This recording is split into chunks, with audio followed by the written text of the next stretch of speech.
Secular Gujarat ન્યૂઝમાં આપનું સ્વાગત છે। મેઘરજમાંથી મોટી માત્રામાં બાયોમેડિકલ વેસ્ટ મળી આવ્યો। જણાવી દઉં કે ધનીવાડા પાસેથી મોટી માત્રામાં વેસ્ટ મળી આવ્યો છે। વપરાયેલ ઝેરી ઇન્જેક્શન અને સિરિંજ મળી આવ્યા છે।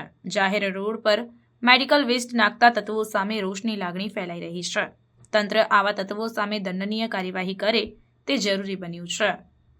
Reporter Iqbal Chishti, secular Gujarat news, Aravalli.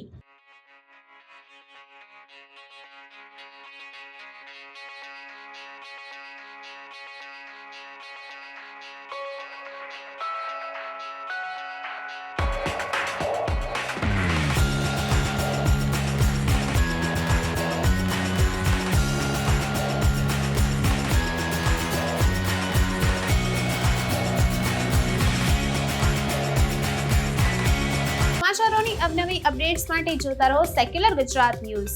સાથે સેક્યુલર ગુજરાત ન્યૂઝ ચેનલને લાઇક, શેર અને સબસ્ક્રાઇબ કરો અને બેલ આઇકોન દબાવીને સમાચારોની ઝડપી માહિતી મેળવો।